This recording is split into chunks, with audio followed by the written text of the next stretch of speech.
Hello, strangers and friends. My name is Grace, and welcome to episode 28 of Sometimes I Make Things, a YouTube podcast vlog series about the making of things, mostly knitting, but I do get up to other things as well. And today I want to talk to you about all the yarn that I bought in 2025 when I was trying to not buy any yarn in 2025. I'm hoping that this is going to be a short video, and I feel like the timestamp is really going to call me out for how well I did. But I'm looking forward to sharing it with you. I do acknowledge that it is currently March 2026 when I'm filming this video, so maybe like I've missed the moment a little bit about reflecting on last year, but listen, a girl has a full-time job. I find time when I can to film these YouTube videos, and I want to show you my yarn. So I'm hoping that yarn haul is kind of an evergreen topic. I do want to do one disclaimer before getting into the yarn of it all, and that is the last video that I filmed, which was everything that I made in 2025. I was plagued by mic problems. I had to reshoot sections like 4 times, 3 times. It was actually ruining my life. So my vision for today is that I'm just going to do everything in one shot, one take, and if there's no audio missing, then you'll just see me in a different outfit, in a different location. And that's why that happens. So if you see me looking different, just know it's her fault, not mine. Okay. So my plan for this video is I'm going to get right into telling you about the yarn I bought month through month. I do have a little journal spread reference page that I'll be going off of to keep track of. And then afterwards at the end, I think I'm going to talk a little bit about my stash ethos and my yarn buying ethos and like why I wanted to do a low buy or no buy year. So that way, if you don't really want to hear about that part, you can just leave the video and just appreciate seeing the yarn. And then I'm not starting a long section of lecturing you at the beginning of the video. So right away, we're going to get into it. So it's January 2025, and I immediately bought yarn about midway through the month, which was this skein right here. This is Fisherman's Wool by Lion Brand. It's the colorway Birch Tweed. And the reason that I got this one is that I have a whip currently going in this yarn. So this is the most recent piece that I finished of it. This is the back panel of the Honeycomb Aran by Gail Bunn. I've been working on this project for 3 years, and I have done both sleeves and the back piece. So I just have the front piece to go and the neck, and like, of course, seaming it all together. But this yarn colorway has been discontinued, and it's available for sale at this liquidation center that you can access in like a certain part of the province that I live in. So I was in the area of that store, and I was worried. I hadn't finished this. I finished this in 2025.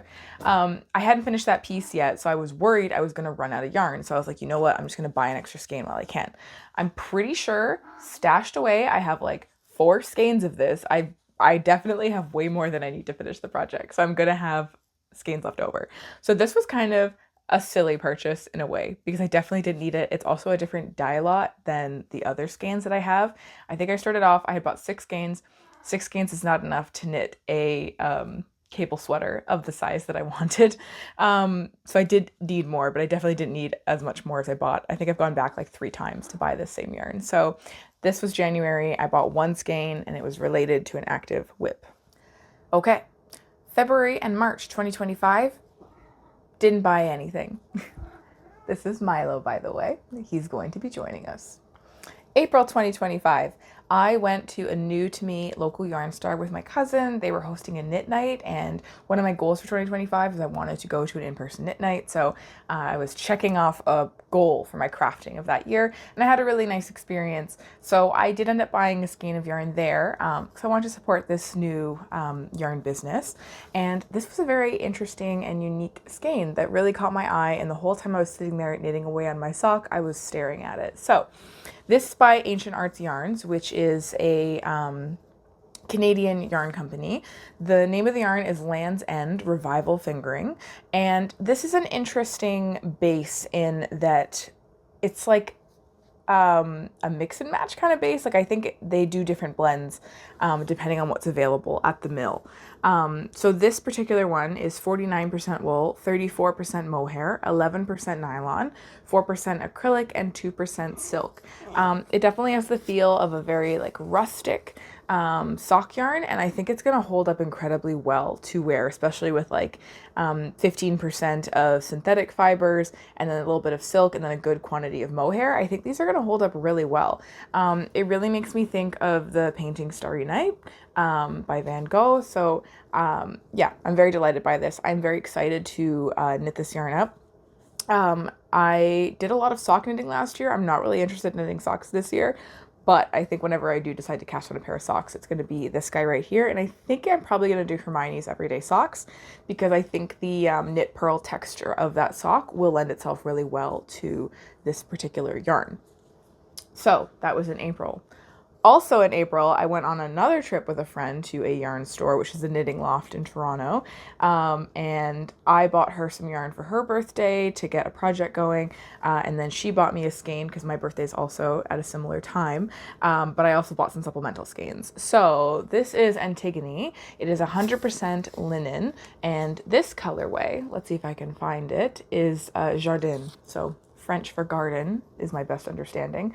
So I got 3 skeins of this lovely linen, I believe fingering or sport weight yarn. It is so pretty. It's just truly a magical like leprechaun Ireland green. It makes me so happy when I see it. It's so fresh and lively. I do have a pattern in mind for this one. Of course, I'm blanking on the name of it right now, but it is a top with baubles running down it. I'll put the name on the screen. Maybe I'll pop a photo in if I'm feeling real creative. But that's the vision for this yarn. And yeah, I haven't done a lot with plant fibers, but I have kind of slowly been making a collection of plant fibers. But this one, I would say, definitely has like a more coarse feel to it because it is 100% linen. But my understanding is that linen wears in very well and softens with aging and wearing, etc. So I think this is going to make for a delightful summer piece that I will wear very often whenever I knit it. Also in April at the same trip, I bought a mini skein, which is this little colorful one right here. This is the Knitting Loft's home base, their fingering weight. They're called Darlings, and the colorway is Pippi.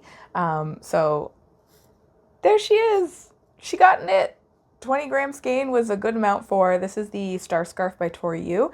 I did this on a road trip. You'll hear a little bit more about the road trip later. But a 20-gram skein was absolutely perfect to make this cute little scarf. And I have to say, I'm still getting used to styling little scarves, but I think this is such a darling way to wear it. A little bow. So there we go. She actually knit something incredible. Has anybody told you today you're the most handsome man in the world? Are you aware? 'Cause I think you should know. He's my angel.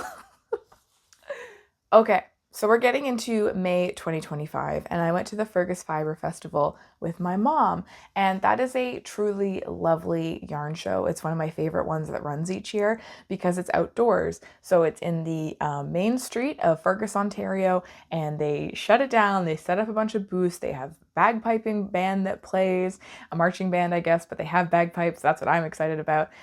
They have some sheep and llamas that are brought in. People are there with their dogs on leash, and it's just like a really fun environment. And it's rain or shine, and I have been there when it's rained, and I've been there when it's shined, and it's a good time both times, but it's definitely more stressful for the vendors when it's raining. So anyway, I got this lovely, luscious skein. So this one is from Twin Pines Alpacas. It's called Atlantic Puffin. And I believe that's like the colorway as well as the yarn. Atlantic Puffin 3-ply. This one is made up of 65% alpaca, 25% merino, and 10% bamboo, 200 yards per 140 grams. So it's definitely like a good worsted weight. It's very soft. I'll see if I can put in a shot of it up close, but it's got this lovely, it's got some yellows and reds in it. It's a very deep color. Like it has a lot of nuance to it, which I think is very beautiful. So when I saw this skein and I touched it, I was like, Oh, it's so soft and it's so pretty. I have to have it. I really like this business as well because the alpaca in it is farmed by Twin Pines alpacas. And then the owner also has her own mill. So she custom blends and mills her own bases. And she's very secretive about it. That is her business. But it's like, yeah, this is truly a made in Canada product. And definitely, I have to say, 2025 as a Canadian, elbows up. It's a phrase that was said very often around here, and just like nervousness around the political climate and like tariffs and all that fun, exciting stuff that we heard so much about. So Buy Canadian was very much a theme, especially in early 2025. So I felt very good about buying this product that had been grown and milled in Canada by a Canadian. Love that. Okay, so June, July, August 2025. Didn't buy anything. She was out enjoying the sunshine, having a good time. She didn't buy any yarn. Incredible. But then we came to September and I was at the thrift store and I love checking out the textiles in the thrift store because there's often a lot of stuff there that's kind of whatever, but every now and again you find something really good for a really good price. And this was one of those times.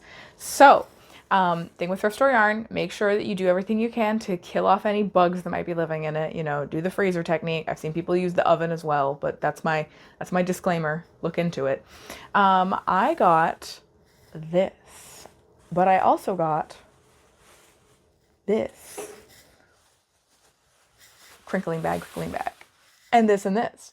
So about 3.5 skeins of this rustic, I think it's like a Norwegian or a Finnish yarn, 100% wool for $8 Canadian. Are you kidding me? This is good stuff. Now, I will say it definitely is a rustic yarn. She is not soft, but I mean, I guess like softness is in the hands of the beholder, right? But I was quite enchanted by this yarn. It is called Tind by Pulsegarn. I all the information on the label is in another language, so I can't really tell you too much about it, but I'm barely certain it's 100% wool yarn. And yeah, I think that this would be excellent for color work. The type of yarn does remind me of Knit Picks Palette. Knit Picks Palette is definitely a softer yarn, but it has that same like 2-ply loose structure and about that same thickness. So it could have some good potential for color work. But I think what I'd really like to do with this is knit a Shetland style lace hap shawl.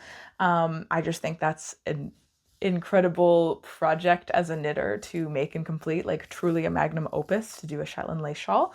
I will say that this color isn't a color that speaks to me. Like if I was at the yarn store and I saw this full price, this is not the color that I would buy. I don't necessarily know if I would buy this yarn if I saw it in the yarn store, but for $8 at the thrift store, absolutely I'm buying it.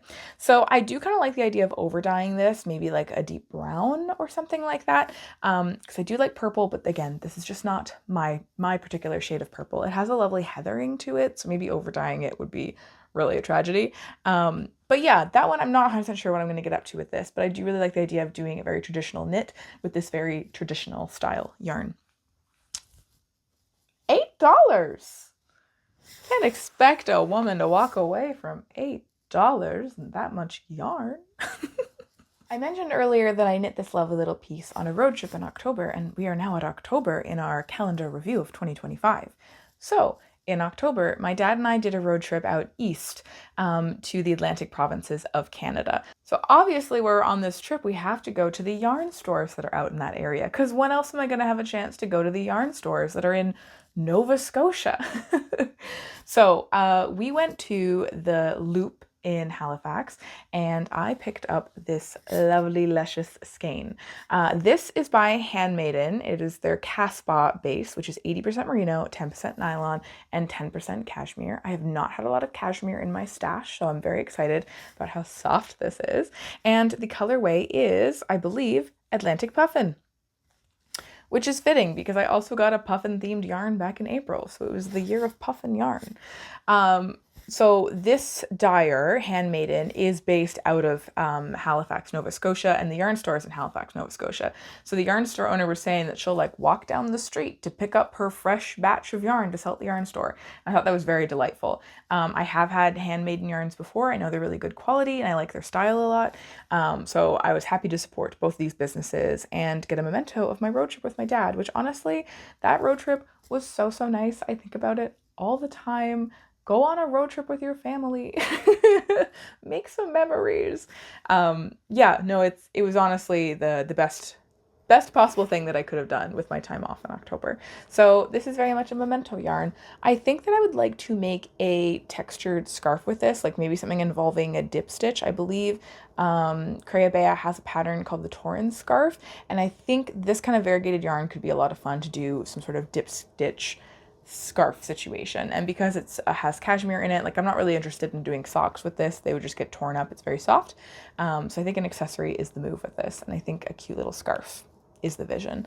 Yeah, it's so cute. It's a puffin.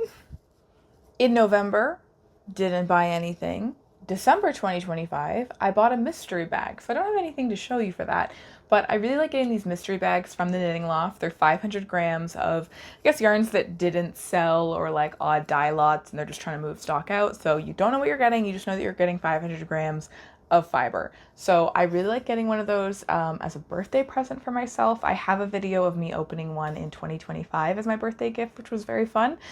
So I have that to look forward to next month in April when it's my birthday, that I can get some mystery yarn for myself. And it's like it's free because I didn't pay for it in this fiscal year.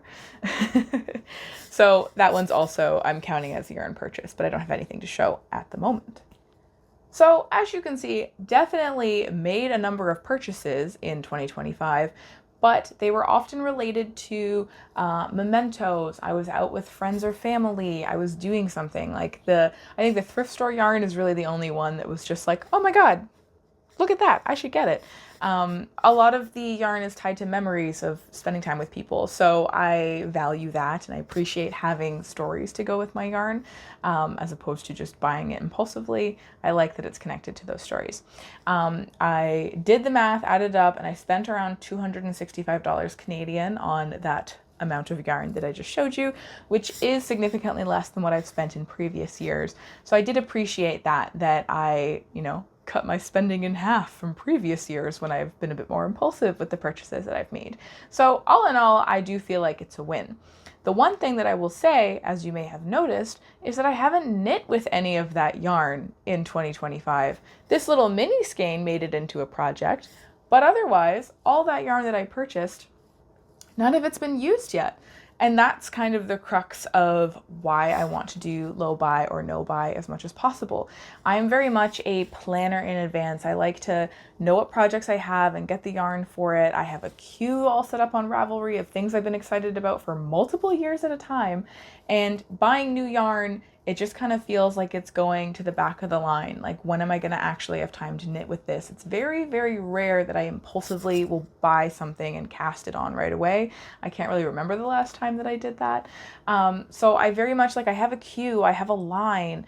So buying more yarn doesn't have as much appeal to me personally, because I already have almost 5 years of projects lined up, because I'm not a very fast knitter. That sweater I showed you, I've been working on that sweater for 3 years. I've got limited time. I get distracted. I have other hobbies. So it's hard for me to know when exactly the yarn that I've bought will get used in the future. And by the time I get there, will I still want to knit with that yarn? I feel like now, because I'm buying more natural fibers and I'm appreciating the yarn businesses behind it, I think the odds are pretty good that these yarns are going to get knit. But before I was into knitting, I was into crocheting. I like doing amigurumi, and I bought a lot of acrylic yarn for doing amigurumi because that's what I liked making it out of. But because I don't really do that type of crocheting anymore, and I'm not really interested in knitting with acrylic yarns now that I appreciate natural fibers so much more, I kind of feel like that money was a bit lit on fire, and I have this big tote of acrylic yarn that I really should either donate or find somebody who wants it and is interested in it, even though there's a part of me that's still like, no, but I want to hold on to it, because what if I decide I want to go back and use this again, or if I want to do some crocheting again. So I feel like it kind of is a bit of a barrier where it's like, okay, I've invested in this, but now I'm not using it, but now I don't want to let it go either. So that's what I want to try to avoid as much as possible. It's I want buying yarn and adding to my stash to always be a fun, exciting, joyful thing. I never want any or guilt feelings or shame attached to buying yarn and feeling like I shouldn't be spending this money. I want it to be like, nope, I only buy yarn when I know it's something I want and know it's something that I'm going to use. The price tag doesn't really matter because I love doing this and I'm going to love what I make with it. So I'm just going to enjoy that. So that's kind of my ethos, as it were, is I want to use my yarn that I have. I'm excited about the yarn that I already have, and buying more yarn just kind of feels like I am putting it in a long wait list where, you know, there is some yarn that you can only get in that moment, some special editions or like dyers that are, you know, they're custom pieces in a way, like they're each is unique, and if it speaks to you, it speaks to you. But I appreciate that, you know what, maybe 5 years from now there will be other unique skeins that are precious and beautiful, and I can get them then and I can make stuff with them then. So that's what I want to try to focus on is when I do get something, it is joy-based and I'm excited about it, and it's because I haven't bought stuff impulsively and then I have a lot of stuff in my tiny, tiny apartment that's difficult to store things in, and then I can just use it with, you know, passion and excitement, all that jazz. Well, I hope you have enjoyed doing this 2025 retrospective with me.